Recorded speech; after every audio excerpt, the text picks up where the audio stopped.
Rosalia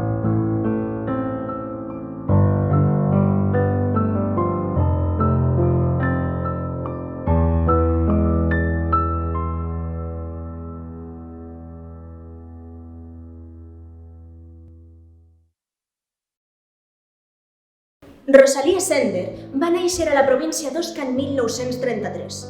Amb tan sols 6 anys, es va exiliar a França amb la seva família. Va estudiar ciències empresarials i amb 16 anys es va unir a Joventuts Socialistes Unificades i després al Partit Comunista Espanyol. En 1967 va tornar a Espanya, a la ciutat de València, on va participar en la creació del Moviment Democràtic de Dones del País Valencià. Però, com la recorden les seues companyes i amigues? Como una luchadora empedernida y una feminista convencida, valiente como ella sola, se tuvo que pelear en el PC. Yo te lo cuento así, pero en aquellos entonces, o sea, cada reunión nuestra, cada reivindicación nuestra, a Rosalía le suponía un enfrentamiento con la dirección del PC. Rosalía es una gran mujer. Que cuenta con grandes amores y grandes odios. Es una mujer valiente, responsable, trabajadora. Bueno, pues Rosalía es un referente de mujer luchadora y mujer feminista que dio, bueno, y aún vive, ¿no? Toda la vida para el Partido Comunista y para la formación del feminismo y las reivindicaciones de como mujer. Una mujer que lo ha dado todo, muy espartana, con una capacidad de sacrificio impresionante y que fue el origen y el alma del movimiento democrático de mujeres durante mucho tiempo. Consiguió aglutinar una cantidad de mujeres en su entorno desde el principio con una gran capacidad, muy variadas, de distintos sectores de la sociedad y levantar junto con ellas un movimiento de mujeres muy fuerte.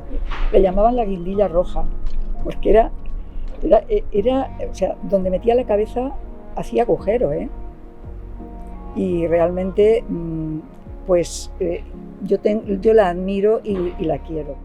Gracias a Rosalia Sender, que era una mujer que venía de Francia y que alucinó cuando vio en qué situación estaba la mujer en España. Dijo, esto no puede ser, aparte de la dictadura y aparte de la democracia, o las mujeres empiezan a plantear sus necesidades o esto va a ser casa Pepe, vinos y comidas. Y efectivamente, era casa Pepe y comidas hasta que nosotros salimos a la calle.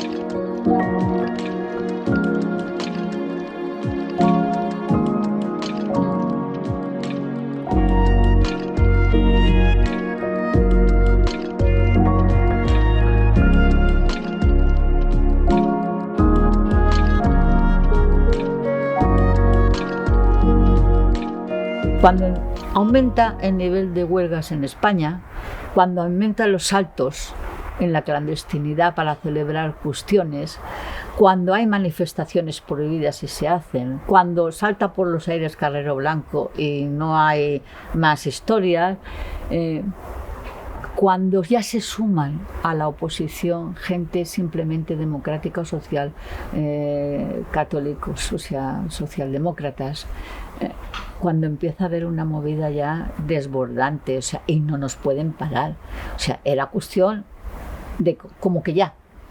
Els canvis ja començaven a arribar. Es vivia una major conflictivitat laboral i estudiantil i la comunitat internacional pressionava per a reduir la repressió franquista. Era evident la crisi política i econòmica del país, la qual es va agreujar amb l'assassinat de Carrero Blanco a mans d'ETA. Un atentado cambia el curso de la historia en España. Es el 20 de diciembre. Un comando de ETA hace estallar 50 kilos de dinamita al paso del vehículo oficial, matando al presidente Carrero, a su escolta y al conductor. El explosivo estaba colocado bajo el asfalto de la calle Claudio Coello, por donde pasaba cada día el presidente, a la misma hora, tras oír misa en la iglesia de los padres jesuitas. Yo me iba seguramente a la facultad, ¿vale? Y entré en casa de mis padres. Y mi padre me dijo, molt espai, molt espai avui en lo que feu, que han matat a Carrero Blanco. y estos donen por. Sí, eso, los ángeles van al cielo y en la tierra nos quedamos los que luchamos por otra cosa. Vamos a ver, yo no me alegro de que mataran a nadie, dicho así, ¿vale? Era coloquial. Pero eso fue el momento de que recrudecía la represión que hubo, o empezaba a tener miedo el sistema de tener mucha represión porque tenía mucha movilización en la calle, con lo cual, o sea, la sensación era de esto no me gusta que maten a nadie, no me gusta que ETA asesinara, no me gusta, quiero decir, pero era un paso más hacia otra forma de estar en España, ¿vale? O por lo menos así lo viví yo. ¿Cómo lo vivió el Movimiento Democrático de Mujeres como movimiento? No lo pudo vivir de ninguna forma. Era un atentado. La gente con la que yo estaba nunca apostamos por el terrorismo, siempre lo combatimos.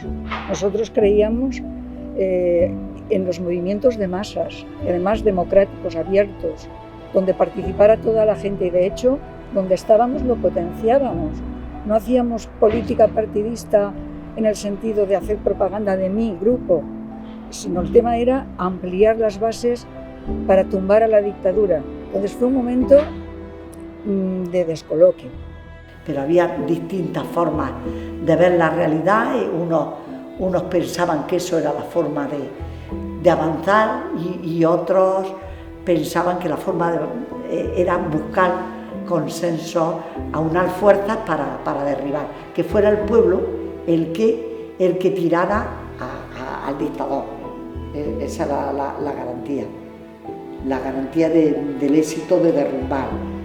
Empezamos a salir a la luz el MDM, el Partido Comunista, las comisiones obreras, todo el mundo, a pesar de no ser legales, y a poner carteles y a repartir octavillas y a hacer acciones. O sea, yo me siento orgullosa de haber participado no en la caída del régimen, porque no lo conseguimos, sino en el paso de una dictadura a una democracia. Españoles, Franco ha muerto.